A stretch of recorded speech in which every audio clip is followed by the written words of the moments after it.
விஜயோட cinema carrier இந்த மாதிரி கோட்டோட விஷயம் போயிடுச்சு அப்படின் போது இந்த கோட்டு ரிலீஸ் வரைக்கும் அவர் எதுவும் பேசாமல் இருந்தார். அரசியல் சம்பந்தமான விஷயம் கொடி அறிமுகப்படுத்தின நாளில் கூட ஒன்றும் பேசலை. ஆனால் கொடியோட வரலாறை வந்து என் மாநாட்டில் சொல்கிறேன்னு சொல்லிட்டாரு. இப்போ மாநாட்டுக்கான பர்மிஷன் கிடைக்கல அப்படின்னு சொல்லிட்டே இருக்கும்போது டபுள் தமாக்காவா அவருக்கு ஒரு விஷயம் நடந்துச்சு. ஒரே நாளில் 2 விஷயம் பாசிட்டிவாக நடந்துச்சு. என்ன அப்படின்னா அது எல்லாம் உங்களுக்கு தெரிஞ்சிருக்கும். தேர்தல் கமிஷனில் அவருடைய கட்சி தமிழக வெற்றி கழகம் இருக்கு இல்லையா, அந்த கட்சியினுடைய அந்த அனுமதி பெயர் பதிவை அவர்கள் வந்து அந்த தேர்தல் கமிஷன் அவர்களுக்கு ஓகே ரைட்டு உங்கள் பேரை நாங்கள் பதிவு பண்ணிக்கிட்டோம், உங்களுக்கு அனுமதி வழங்கிட்டோம்னு சொல்லிட்டாங்க. இந்த அனுமதி வழங்கிட்டோன்னு சொன்ன உடனே இதை கொண்டாடுற ரசிகர்கள் அந்த தொண்டர்களாக இருக்கிற கட்சிக்காரங்களாம் என்ன பண்ணிட்டாங்க அப்படின்னா, ஏன்னா கட்சியாக வந்துருச்சு இல்லையா, அவங்கெல்லாம் பயங்கரமாக வெளியில் கொண்டாட ஆரம்பிச்சிட்டாங்க. எப்படி கொண்டாடினாங்கன்னா, எங்களுக்கு அங்கீகாரம் கிடைச்சிருச்சு, தேர்தல் கமிஷன் அங்கீகாரம் கொடுத்துருச்சு அப்படின்னு சொல்லி பயங்கரமாக கொண்டாடினாங்க. ஆனால் அவர்களுக்கெல்லாம் ஒரு தெளிவு நான் சொல்லணும்னு விரும்புகிறேன். என்னன்னா, அங்கீகாரம் என்பது இன்னும் இந்த அரசியல் கட்சிக்கு வழங்கப்படலை. தமிழக வெற்றி கழகத்துக்கு தேர்தல் கமிஷன் அங்கீகாரம் கொடுக்கல, அனுமதி தான் கொடுத்துருக்கு. ஏன் அங்கீகாரம் கொடுக்கலன்னு சொல்றேன்னா, அங்கீகாரம்னு எப்போ கிடைக்கும் தெரியுமா, ஒரு தேர்தல் கமிஷன்ல ஒரு கட்சி பதிவு பண்ண பிறகு அவர்கள் அடுத்து வருகிற ஏதோ ஒரு தேர்தலில், அது வந்து மாநில தேர்தலாக இருக்கலாம், இல்லைன்னா நாடாளுமன்ற தேர்தலாக இருக்கலாம், ஏதோ ஒரு தேர்தல் அவங்க சந்திக்கிறாங்க. தேர்தலை சந்தித்த பிறகு ஒரு குறிப்பிட்ட சதவீத வாக்குகளை வாங்கணும். வாக்குகளை வாங்கின பிறகுதான் தேர்தல் கமிஷன் அவர்களுக்கு அங்கீகரிக்கப்பட்ட கட்சியாக இந்த கட்சி வந்து அவங்க வந்து ஒத்துப்பாங்க. அப்போதான் அதற்கான அங்கீகாரம் வழங்கப்படும். அதுக்கு பின்னாடி இந்த அங்கீகாரம் ஏன் கிடைக்குது அப்படின்னா, அங்கீகாரம் கிடைச்ச பிறகுதான் இவர்களுக்குன்னு ஒரு சின்னம் வந்து தனியாக ஒதுக்கப்படும். அந்த சின்னம் ஒதுக்கின பிறகுதான் இந்த சின்னம் இவர்களுக்கு உரியது அப்படின்னு சொல்லி அந்த சின்னத்தை வேற யாரும் எடுக்க மாட்டாங்க. அது வரைக்கும் தமிழக வெற்றி கழகமா இருக்கிற விஜயனுடைய கட்சி வந்து சுயேட்சை சின்னத்துல தான் போட்டி போட முடியும். என்ன இவருக்கு எல்லா தொகுதியிலும் நின்னார்னா ஒரு காமன் சின்னத்தை கேட்டு பெற முடியும். இந்த அங்கீகாரம் கிடைக்கல, அங்கீகாரம் கிடைச்சது, என்ன சொல்ல வரீங்க தெளிவா சொல்லுங்கன்னா, இன்னும் உங்களுக்கு புரியுற மாதிரி சொன்னா, இங்க ஏற்கனவே அங்கீகரிக்கப்பட்ட கட்சிகளே அடுத்தடுத்து வரக்கூடிய தேர்தலில் சரியான வாக்குகளை வாங்கல, மக்கள் ஆதரவு உங்களுக்கு கிடைக்கலன்னா வழங்கப்பட்ட அங்கீகாரத்தையே ரத்து செய்த வரலாறுலாம் தமிழ்நாட்டில் உண்டு. தமிழ்நாடுன்னு இல்லை, இந்தியா முழுமைக்கு உண்டு. தமிழ்நாட்டில் உங்களுக்கு புரியுற மாதிரி சொன்னோம்னா, கொஞ்ச நாளைக்கு முன்னாடி பாட்டாளி மக்கள் கட்சி வந்து அதுக்கு கட்சியாக இருந்தப்ப அவர்கள் வந்து யானை சின்னத்தில் போட்டிட்டாங்க.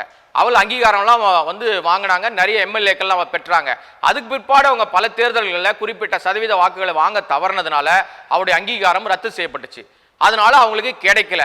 அந்த நேரத்தில் தான் ஜெயலலிதா அவர்களோடு அதிமுக கூட்டணி வைத்து மாம்பழம் சின்னத்தில் போட்டி போட்டு மீண்டும் இழந்த அங்கீகாரத்தை அவர்கள் பெற்றார்கள். இதே மாதிரி பார்த்தீங்கன்னா மதிமுக நம்ம வைகோ அவர்கள் வந்து அவருக்கு வந்து குடை சின்னத்தில் நின்னாங்க, அவர்களுக்கு அங்கீகாரம் வழங்கப்பட்டிருந்தது. அப்போ வாக்குகள்லாம் வாங்கினாங்க, அவங்க எம்எல்ஏ அவங்க சார்பிலலாம் இருந்தாங்க.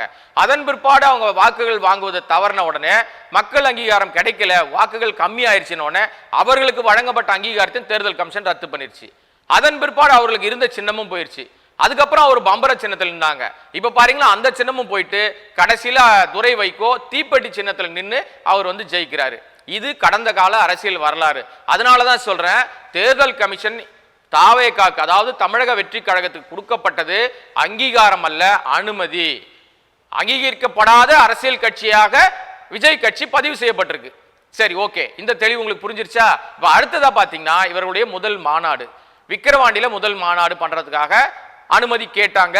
போலீஸ் வந்து ஒரு 21 கேள்விகள் கேட்டுச்சு. எந்த இடம், யார் சொந்தக்காரங்க, அந்த இடத்து சொந்தக்காரங்க ஓகே சொல்லிட்டாங்களா, எத்தனை பேர் வரப்போறாங்க, எவ்வளவு அதுல வந்து நீங்க வந்து ஆண்கள் இருக்காங்க, எவ்வளவு பெண்கள் இருக்காங்க, என்னென்ன விஷயங்கள் இருக்கு, உங்க சைடுல யார் யாரெல்லாம் விஐபி வரப்போறாங்க, எப்படி வருகிறவர்களை நீங்க வந்து ஒன்று சேர்க்க போறீங்க, எவ்வளவு வாகனம் வரும், அதுல கார் எத்தனை, பஸ் எத்தனை, வேன் எத்தனை, இப்படின்னு பல கேள்விகள், கிட்டத்தட்ட ஒரு 21 கேள்விகளை கேட்ட உடனே அதற்கெல்லாம் சட்ட ரீதியாக வக்கீல்களோடு கலந்து ஆலோசித்து அந்த பொதுச் செயலாளருக்கு ஆனந்த் அவர்கள் கொடுத்துட்டார் கொண்டு போயிட்டு அந்த மாவட்ட கண்காணிப்பாளர்கிட்ட. அதை வாங்கிட்ட உடனே அவர்கள் அது வந்து பர்மிஷன் தரேன்னு சொல்லி கடைசியில் எங்கே தேர்தல் கமிஷன் அனுமதி கொடுத்துச்சோ அதே தினத்துல போலீஸும் ஓகே நீங்க நடத்திக்கலாம்னு சொல்லிட்டு கூடவே ஒரு 33 ஆலோசனைகள் கொடுத்திருந்தாங்க. இதுதான் வெளியில எப்படி பரப்பப்படுது அப்படின்னா, இது ஆலோசனை கிடையாதுங்க, 33 கண்டிஷனை போட்டிருக்காங்க அரசாங்கம்ன்றாங்க. அது கண்டிஷன் இல்லைங்க, எல்லாருக்கும் கொடுக்கிற கேள்விகள் தான். எல்லா அரசியல் கட்சியும் மீட்டிங் போடணும், முதல் மீட்டிங் அப்படின்னு சொன்னா இந்த கேள்விகள்லாம் கேட்பாங்க. ஏன்னா வந்து நம்ம விடுதலை கட்சி சிறுத்தை கட்சியோட தலைவராக இருக்க திருமாவளவன் கட்சி அந்த முதல் மாநாட்டில் இதே பிரச்சனை இருந்துச்சு. டிடிவி தினகரன் அவர் கட்சி ஆரம்பிச்சு முதல் மாநாடு போடும்போது இதே பிரச்சனை தான் இருந்துச்சு. அவங்களே ஓப்பனா சொல்லியிருக்காங்க, ஆமாங்க இதெல்லாம் நடைமுறையில் இருக்கிற விஷயம்தான். இப்போ இந்த கேள்விகள்னால அரசாங்கம் நெருக்கடி கொடுக்குதுன்னு நீங்க யோசிக்க வேண்டியதில்லை, நீங்க மாநாடு நடத்துறதுக்கு என்னென்னலாம் பண்ணணுமோ அதை செய்யுங்கன்னு சொல்லிட்டாங்க. இப்போ 33 ஆலோசனைகள்ல முக்கியமான ஆலோசனை என்ன சொல்லியிருக்காங்கன்னா, அந்த நீங்க சொல்ற 80-85 ஏக்கர்ல பல திறந்த வழி கிணறுகள் இருக்கு, அதெல்லாம் நீங்க மூடணும். அங்க வந்து பெண்களுக்கான தனிப்பட்ட நிறைய பாதுகாப்பு ஏற்பாடுகள்லாம் பண்ணணும். அது நடிகர் விஜய் உட்பட முக்கியஸ்தர்கள் வருவதற்கு தனி வழி இருக்கணும். விஐபிகள் வந்து போறதுக்கான வழியில எந்த இடையூறும் இருக்கக்கூடாது. வாகனங்கள் நிறுத்துற இடத்துல உள்ளதான் நிறுத்தணும். இப்படின்னு பல ஆலோசனைகளை கொடுத்துருக்காங்க. இந்த ஆலோசனைகள்ல பிரதானமான ஆலோசனைகளுக்கு அவங்க யோசித்துக்கிட்டு இருக்காங்கன்னு வச்சுங்களேன். இப்ப என்ன பிரச்சனைனா, மாநாடு 23 நடக்குமா நடக்காதா இதான் கேள்வி. ஏன் அவங்க தான் இவ்வளவு காலம் வெயிட் பண்ணாங்க, டேட் கேட்டாங்க, கேட்ட டேட்ல கிடைச்சிருச்சு. அப்புறம் என்ன பிரச்சனை, நடத்த வேண்டியது தானேனா? இன்னைக்கு நம்ம பேசிக்கிட்டு இருக்க இந்த நாள் வரைக்கும் அந்த சம்பந்தப்பட்ட இடத்துல எந்த விதமான அடிப்படை வேலைகளும் தொடங்கலைன்னு சொல்றாங்க. ஏன் தொடங்கலைன்னா, மாநாடு தள்ளி போவதற்கு வாய்ப்பு இருக்குன்ற மாதிரி ஒரு டாக் இப்போ ஓட ஆரம்பிச்சிச்சு. ரீசன் என்னன்னா, நம்முடைய பருவநிலை மாற்றத்தினால 15ஆம் தேதிக்கு மேல மழைக்காலம் ஸ்டார்ட் ஆகும் சொல்றதுனால 23ஆம் தேதி இது திறந்த வெளியில நடத்துறதுனால ஒருவேளை மழையில் மாட்டினால் நம்ம நினைத்து பார்க்கிற கூட்டம் வந்து அங்க எதுவும் சிக்கல் ஆயிடக்கூடாதுன்றதுல விஜய் ரொம்ப கவனமா இருக்காரு. அவரை சுத்தி இருக்கிறவங்க அவருக்கு நிறைய விஷயங்களை பேசிக்கிட்டு இருக்காங்கன்னு சொல்றாங்க. இன்னொரு விஷயம், முதல்ல இவங்க அப்ளிகேஷன் கொடுத்து நாங்க மாநாடு நடத்த போறோம்னு கேட்கும் போது 1.5 லட்சம் பேர் அங்க வருவாங்க, அதுல ஒரு 5000 பேர் மாற்றுத்திறனாளிகள்னு ஒரு விஷயத்த சொல்லியிருக்காங்க. என்ன மாற்றுத்திறனாளிகள் 5000 பேர் வருவாங்கன்னா, அந்த டே இவங்க குறிப்பிட்ட அந்த 23ஆம் தேதி அவர்களுக்கான ஒரு நாள். அந்த நாளில் அந்த 5000 மாற்றுத்திறனாளிக்கு பல்வேறு நலத்திட்ட உதவிகளையும் விஜய் அவர்கள் செய்வாரு மாநாட்டில் அப்படின்னு சொல்லி அவங்க சொல்லியிருந்தாங்க. இப்போ அடுத்ததா பர்மிஷனுக்காக இவங்க போகும்போது எவ்வளவு பேர் வருவாங்கன்னு ஒரு கேள்வி இருந்தது இல்லையா, அந்த 21 கேள்வியில அந்த கேள்விக்கு கிளியர் கட்டா பதில் சொல்லும் போது, சார் 50,000 பேர் தான் வருவாங்க, அதுல வந்து மாற்றுத்திறனாளிகள் இவ்வளவு பேர் வருவாங்கன்னு சொன்ன உடனே 1.5 லட்சம் பேர் எங்க இருக்கு, 50,000 எங்க இருக்கு? அப்ப 50,000 பேர் தான் வருவாங்கன்னா, அப்ப தமிழ்நாடு முழுக்க இருந்து எல்லாரும் இப்பவே கிளம்புறதுக்கு ரெடியானா இவர்கள் சொல்லுகிற தொகையை விட அதிகமான கூட்டம் வந்தால் இட நெருக்கடி சிக்கல் வரும் அப்படின்றது அவங்களுக்கு தயக்கம் வந்துருச்சு. உதாரணத்துக்கு சொல்லணும்னா, காவல்துறை தயங்கினதுக்கு என்ன ரீசன்னா, சில மாதங்களுக்கு முன்னாடி சென்னை நம்முடைய அந்த ஈசிஆர் சாலையில ஒரு இசை நிகழ்ச்சி நடந்துச்சு, ஏஆர் ரஹ்மானுடைய இசை நிகழ்ச்சி. அந்த இசை நிகழ்ச்சிக்கு முதல் முறையாக ஒரு தேதி வச்சு வேறு பல்வேறு காரணங்களால தள்ளி போயிடுச்சு. அப்போ ஒரு முறை டிக்கெட் வந்து விற்பனை நடந்தது, ஒரு 20,000 பேருக்கு டிக்கெட் வித்தாங்க. அதுக்கப்புறம் மீண்டும் வேறு ஒரு தேதியில இதே மாதிரி ஒரு 20,000 பேர்னா 40,000 பேருக்கு அங்க வந்து டிக்கெட் சார்பாக அவர்கள் வந்து விட்டார்கள். இது வேடிக்கை பார்க்கறதுக்கு ஆன் டைம்ல போய் நம்ம ஸ்பாட்லயே டிக்கெட் வாங்கிக்கலாம்னு ஒரு கூட்டம் வந்துட்டாங்க. எல்லாம் சேர்த்து 1 லட்சத்துக்கு மேல அங்க கூட்டம் திரண்ட உடனே அது வந்து முக்கியமான கிழக்கு கடற்கரை சாலை, அந்த சாலை வழியாக நாள்தோறும் ஏகப்பட்ட வாகனங்கள் போகும். அதை ஒட்டியே இந்த அரங்கம், அதுவும் காலி இடம்னு சொன்ன உடனே அங்க இட நெருக்கடி, போக்குவரத்து நெருக்கடி பல மணி நேரம் ஸ்தம்பிச்சு போச்சு. ரொம்ப சிக்கலோடு நம்முடைய தமிழக முதல்வருடைய கான்வாயே எதிர் திசையில ராங் சைட்ல போனதெல்லாம் நம்ம பார்த்தோம். உங்க எல்லாருக்குமே அந்த விஷயங்கள்லாம் தெரியும். இந்த மாதிரியான சிக்கல்கள் எதுவும் நடந்துடக்கூடாதுன்னு தான் எவ்வளவு பேர் கரெக்டா வருவாங்கன்னு சொல்லுங்கன்னு நம்ம இது ஒரு பிளாஷ்பேக் சொன்னா உங்களுக்கு டக்குன்னு ஞாபகம் வரும். கொஞ்ச நாளைக்கு முன்னாடி, பல ஆண்டுகளுக்கு முன்னாடி நம்ம கேப்டன் விஜயகாந்த் இதே மாதிரி கட்சி ஆரம்பிக்கிறாரு. உளுந்தூர்பேட்டை கிட்ட தான் அவர் வந்து முதல் மாநாடு, அந்த மதுரையில போட்டார் மாநாடு, ஆனா உளுந்தூர்பேட்டை கிட்ட ஒரு மாநாடு ஒன்று நடத்தினார், கூட்டம் பெருசா நடத்தினாரு. அந்த கூட்டத்துக்கு அவர் அப்ப பயங்கரமா செம கூட்டம் கூடிருச்சு. அதனால் என்ன நடந்ததுன்னா, சென்னை தாம்பரத்தில் ஆரம்பிச்சு உளுந்தூர்பேட்டை வரைக்கும் அந்த தேசிய நெடுஞ்சாலை வந்து கடுமையான போக்குவரத்து நெரிசல்ல மாட்டிச்சு. கிட்டத்தட்ட ஒரு 8-9 மணி நேரம் பெரும் நெரிசலோடு அந்த கூட்டம் வந்து நடத்தி முடிக்கப்பட்டதுன்னு வச்சுங்களேன். அப்ப காவல்துறை எதிர்பார்க்கல இவ்வளவு கூட்டம் வருவாங்க, விஜயகாந்த் கூட்டின உடனே இவ்வளவு பேர் வந்துருவாங்கன்னு அப்ப எதிர்பார்க்கல. எதிர்பாராம அவ்வளவு பெரிய கூட்டம் வந்தவொடனே ரொம்ப சிரமப்பட்டார்கள். அந்த நாள்ல மட்டுமே பல பேர் வீடு திரும்புவதற்கு அதிகாலை ஆயிடுச்சு, மறுநாள் ஆயிடுச்சு. இதுவும் பாத்தீங்கன்னா விக்கிரவாண்டி சாலை, விக்கிரவாண்டி டோல்கட்டை ஒட்டி இருக்கிற வி சாலைன்னு சொல்லப்படுகிற இந்த இடத்துல தான் இந்த விஜய் மாநாடுக்கு திட்டமிட்டு இருக்காங்க. அது நெடுஞ்சாலை ஒட்டி இருக்கு, கிட்டத்தட்ட ஒரு 500 மீட்டர்ல இருக்கு. அப்ப கண்டிப்பாக வருகிற எல்லா வாகனங்களும், பெரும்பாலான வாகனங்கள் நெடுஞ்சாலையில் நிறுத்தப்படும். கூட்டம் பயங்கரமா இருக்கும். வேடிக்கை பார்ப்பதற்கு ஒரு கூட்டம் வருவாங்க. தமிழ்நாடு முழுக்க முதல் முறை அவர் அரசியல் மாநாடு நடத்தினா ஒரு கிரௌடு காமிச்சாதான் அரசியல்ல நமக்கு அடுத்த கட்ட நகர்வுக்கு நகர முடியும்னு ஒரு விஷயம் இருக்கும். அப்ப இதெல்லாம் தாண்டி நம்ம போகணும் அப்படின்னா நிச்சயமா நமக்கு வந்து ஒரு பெரிய கூட்டத்தை காட்ட வேண்டிய கட்டாயம் விஜய்க்கு இருக்கு. அப்ப அந்த கூட்டத்தை சேர்க்கணும்னா என்ன பண்ணணும்? எல்லா மாவட்டத்துக்கும் சொல்லணும், சொல்லி ஆட்களை திரட்டணும், வேன் பஸ் மூலமா வரணும். அவங்க எல்லாம் வந்தாங்கன்னா இவங்க சொல்றாங்கல்ல 50,000ன்னு, அது வந்து சும்மா ஒரு நாம்கே வாசா சொன்ன மாதிரி தான் 50,000 இருந்துச்சு சார், நாங்களே எதிர்பார்க்கல இவ்வளவு கூட்டம் வந்துட்டாங்கன்னு சொல்லிட்டா என்ன பண்றது? அதனால காவல்துறை என்ன சொல்றாங்கன்னா, நீங்க தெளிவாக திட்டமிடுங்கள், கரெக்டா சொல்லுங்க, அப்பதான் நாங்க காவல்துறையினுடைய அந்த உங்களுக்கு ஒருங்கிணைப்புக்கே கொடுக்க முடியும். எவ்வளவு தனியார் பாதுகாவலர்களை போடுவீங்கன்னு கூட கேட்டிருக்காங்க அந்த கேள்வியில. ஏன்னா யூஸ்வலா விஜய் வந்து ஏதாவது ஒரு நிகழ்ச்சிக்கு வராரு, ஏதாவது ஒரு விஷயத்துக்கு வராருன்னா அவருக்கு வந்து ஸ்பெஷல் செக்யூரிட்டியா வந்து அந்த அவங்களுக்கு வந்து அந்த ஜிம் பாய்ஸ்ன்னு சொல்லப்படுகிறவங்கள போடுவாங்க. அவங்க வந்து பாத்தீங்கன்னா யாரையும் கிட்ட சேர்க்க விட மாட்டாங்க, அது ஒரு கூட்டம் இருக்கும்.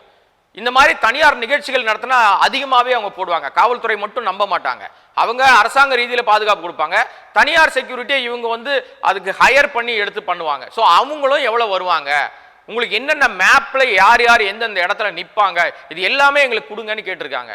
இதற்கு இன்னும் முழுமையாக அங்கிருந்து வந்து எந்த பதிலும் பெறப்படல. தேதி வந்து போலீஸ் கொடுத்துருச்சு 23 நீங்க நடத்தலாம் ஓகேன்ட்டு. ஆனால் அவங்க கிட்ட இருந்து அதிகாரப்பூர்வ அறிவிப்பு வராதனால தொண்டர்களா இருக்கிற ரசிகர்களா இருக்கிறவர்கள் குழப்பத்தில் இருக்காங்க. அவங்க குழப்பத்தில் இருக்காங்களோ இல்லையோ, விஜய் குழப்பத்தில் இருக்கான்ற மாதிரி இப்ப பேச ஆரம்பிச்சிட்டாங்க. ஏன்னா அவர் வெளிப்படையா இன்னும் பேசவே மாட்டேங்கிறாரு. அப்ப நம்ம போலாமா வேணாமா? இன்னும் ஒரு வாரம் தான் இருக்கு, இன்னும் எந்த வேலையும் நடக்கல. ஒரு மாநாடுனா அதற்கான எல்லா ஏற்பாடுகளும் பண்ணணும், பண்ணவே இல்லையே, என்ன பண்றது? ஆனா அந்த இடத்தின் சொந்தக்காரர்கள் இப்ப பொது வழியில வந்து பேச ஆரம்பிச்சிட்டாங்க. இந்த இடத்துல மாநாடு நடத்துறது எங்கிட்ட பர்மிஷன் கேட்டாங்க, எங்களுக்கு பணம்லாம் கொடுத்துட்டாங்க, இந்த கிணறுகளை மூடுறலாம் சொல்லிட்டாங்க, நிறைய விஷயங்களை சுத்தி பாதுகாப்பு வேலையெல்லாம் பண்றேன்ட்டாங்கன்னு. ஆனா நாம அந்த இடத்த பார்த்தோம், நம்ம நண்பர்கள் மூலமா அந்த வீடியோக்கள்லாம் பார்த்தோம். அங்க இன்னும் புதர் மண்டி போய் இருக்கு, இன்னும் நிறைய வேலைகள் செய்ய வேண்டியிருக்கு. இன்று நினைத்தாலும் 23ஆம் தேதி அந்த அடிப்படை வேலை செஞ்சு முடிக்கிறதுக்கே 10 நாட்களுக்கு மேலாகும். அப்ப மாநாடு என்பது நிச்சயமாக தள்ளி போகிறது என்ற வருகிற தகவல்கள் உண்மையாக இருக்குமோ அப்படின்னு தான் நம்ம எல்லாம் எதிர்பார்க்க வேண்டியிருக்கு. எது எப்படி இருந்தாலும் விஜயினுடைய திரையில இருக்கிற அந்த சினிமாவில் இருக்கிற கிரேஸ் வந்து நிச்சயமா மாநாட்டிலும் இருக்கும், முதல் மாநாட்டிலையும் இருக்கும். ஆனா அதெல்லாம் ஓட்டா மாறுமானா அங்கதான் பெரிய கொஸ்டின் மார்க்கு. இப்படி சினிமாவிலிருந்து வருகிற பிரபலங்களுக்கு அரசியல் என்பது, அதுவும் குறிப்பா தமிழ்நாடு அரசியல் என்பது அத்தனை சீக்கிரத்தில் கூட்டும் போய் அலங்கார பதவியா அதிகார பதவியா கொடுக்கறது இல்லை. அனுபவத்தின் அடிப்படையில் தான் அங்க உட்கார முடியும். இவர் என்ன செய்ய போறாரு, யாரோடு இவர் வந்து அணி சேர போறாரு, தனியாக நின்று தான் களம் காணுவாரா, இவர் எந்த முடிவும் எட்டப்படலை, யார் விஐபி உள்ள இருப்பாங்கன்னு தெரியல. கடைசியா நேற்று சில தினங்களுக்கு முன்னாடிலாம் ஒரு சின்ன விஷயங்கள் தகவல் வந்துகிட்டு இருக்கு. என்ன வந்துட்டு இருக்கு அப்படின்னா, அதிமுகவிலிருந்து திமுகவிலிருந்து இன்னும் பிற கட்சிகள்ல இருந்து மூத்த நிர்வாகிகளா இருக்கிற ஒதுங்கி இருக்கிறவர்கள், அதிருப்தியில் இருக்கிறவர்கள், இனிமே வேண்டாம்ப்பா அப்படின்னு ஒதுங்கி இருக்கிற பலரையும் இவர்கள் அணுகி எங்களோடு வாங்க, எங்க மேடைக்கு வாங்க, எங்களுக்கு ஆலோசகரா இருங்க, இங்க கூட வாங்கன்னு சொல்லி அவரோட பேச்சுவார்த்தை நடத்துவதாக இருக்குது.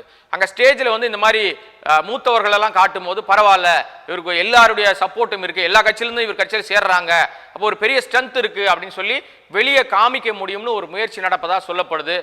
எது எப்படி இருந்தாலும் இந்தியா முழுமைக்கு இருக்கிற அரசியல் நிலைமையை விட தமிழ்நாட்டு அரசியல் என்பது மாறுபட்ட அரசியல்.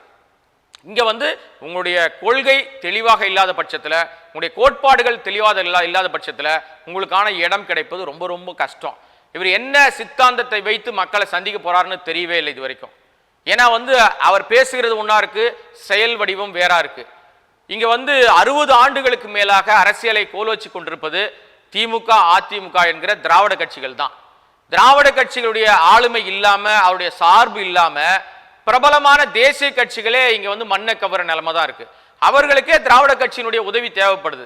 அப்ப தனியாக களம் யாராவது காண முடியுமா? இப்ப யாராவது வெற்றி பெற்றிருக்காங்களா அப்படின்னா எல்லாரும் டக்குன்னு யாரை கை காட்டுவாங்க அப்படின்னா, ஏங்க விஜயகாந்த் வரலையாங்க, அவர் வந்தார்ல, அவர் வந்து வெற்றி பெற்றாரா அப்படின்னா, நீங்க அவர் அரசியல் வாழ்க்கை எடுத்து பாருங்களேன். அவர் ஆரம்பத்துல இதை விட ரொம்ப வேலை பார்த்தாரு, கிரவுண்ட் லெவல், அதாவது ரொம்ப டவுன் டு எர்த் இறங்கி கிராமங்கள் தூரம் போனாரு.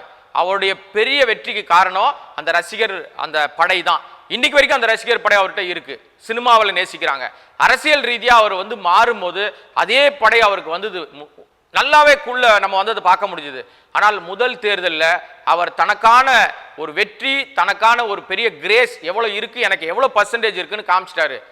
புத்திசாலியாக அடுத்த தேர்தலில் அணி மாறிட்டார், கூட்டணி சேர்ந்துட்டாரு. ஒருவேளை நான் தனியா தான் நிற்பேன் அப்படின்னு சொல்லியிருந்தா நிச்சயமாக இந்த அவருக்கு கிடைத்த அந்த எதிர்க்கட்சி தலைவர் என்ற அந்தஸ்து கிடைப்பதற்கு வாய்ப்பெல்லாம் போயிருக்கும். ஆனா ஒருத்தர் தனியாவே நின்று களம் கண்டுகிட்டு இருக்கார் கிட்டத்தட்ட ஒரு 10 ஆண்டுகளுக்கு மேலாக. அவர் யாருன்னா நம்ம சகோதரர் சீமான்.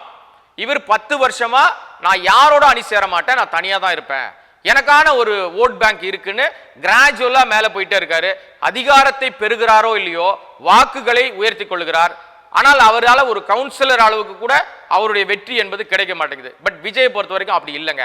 விஜய் ரொம்ப தெளிவா அரசியலுக்கு வர்றதுக்கு முன்னாடியே விஜயகாந்த் பாணியில அவர் வந்து உள்ளாட்சி எலெக்ஷன்ல ரசிகர்களை இறக்கி விட்டுட்டாரு. அந்த ரசிகர்கள் போய் நிறைய இடங்களில் வெற்றி பெற்றாங்க. அப்படியே டிட்டோ விஜயகாந்தை ஃபாலோ பண்ணிட்டே வரார் ஒரு விஷயத்திலும். அதே மாதிரி இந்த 2026 தேர்தலிலும் நிச்சயமாக இவர் தனியாதான் நின்று தனக்கான எவ்வளவு பலம் இருக்குது அப்படின்றத மற்ற அரசியல் கட்சிகளுக்கு காண்பிப்பார் என்பதுதான் நமக்கு கிடைக்கிற தகவல். அவர் என்ன முடிவெடுக்க போறாருன்றதை நம்ம உறுதியா சொல்ல முடியாது இல்லையா. ரெண்டாவது, அரசியல் அதிகாரம் வேணும்னா இந்த எல்லாரோடு இப்ப அதிமுக திமுக தவிர்த்து வேற யாரெல்லாம் இருக்காங்க, ஒரே சிந்தனையோடு ஒத்த கருத்தோடு இருக்கிறோட கூட்டணி அமைத்தால் நிச்சயமாக வேறு ஒரு இடத்துக்கு போலான்னு நிறைய பேர் சொல்லிட்டு இருக்காங்க. அதுவும் தமிழ்நாட்டு அரசியல்ல சாத்தியம் இல்லை அப்படின்றதுதான் நிதர்சனமான உண்மை.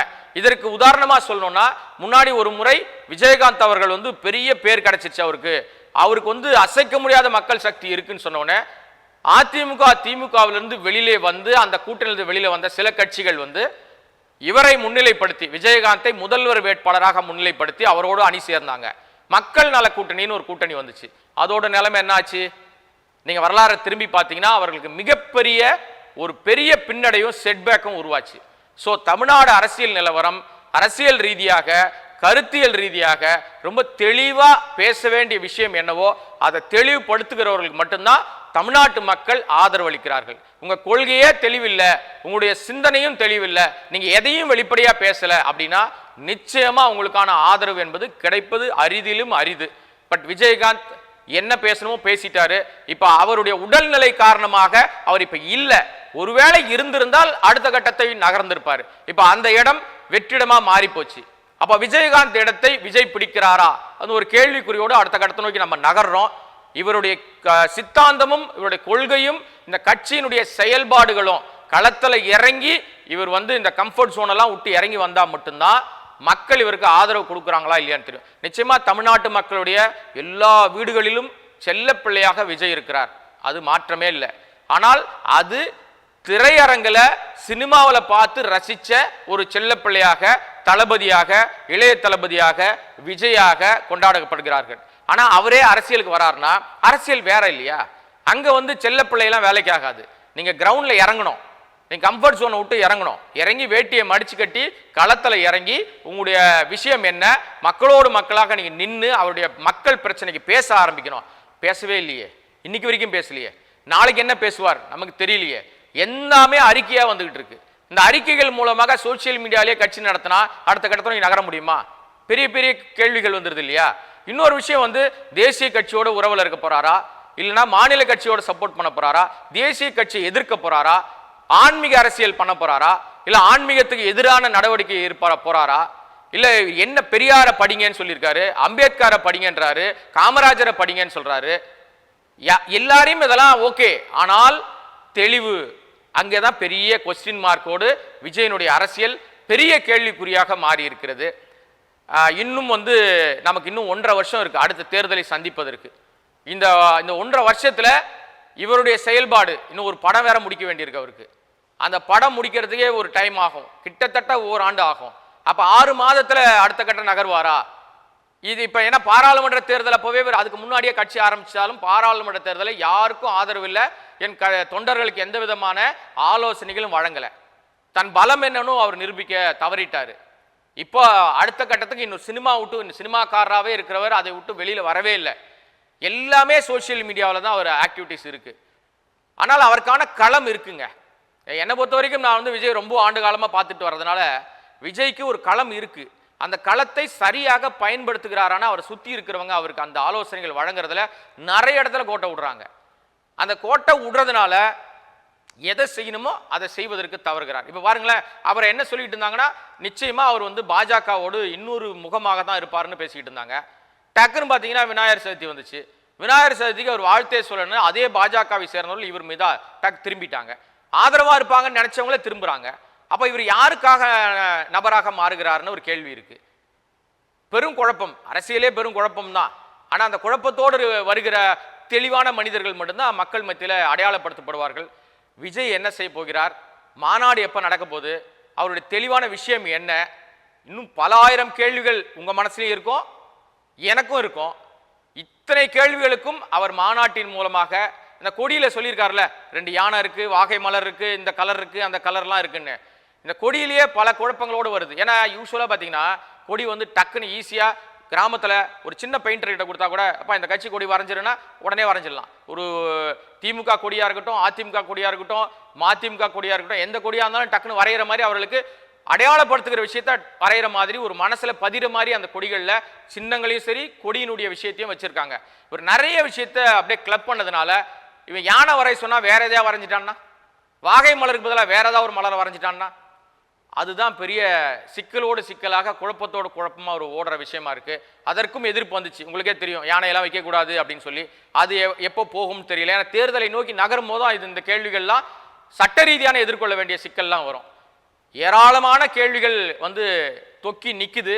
இதற்கெல்லாம் பதில் விஜய் தரப்பிலிருந்து நேரடியாக விஜயை களத்தில் இறங்கி பேசுவாரா, இல்லை வழக்கம் போல சோசியல் மீடியாவில் நாலு பக்கம் அறிக்கை விடுவாரா தெரியல. உங்களை மாதிரி நானும் காத்திருக்கேன். வெயிட் பண்ணுவோம், காத்திருப்போம். மீண்டும் ஒரு இடைவேளைக்கு பிறகு சந்திக்கிறேன்.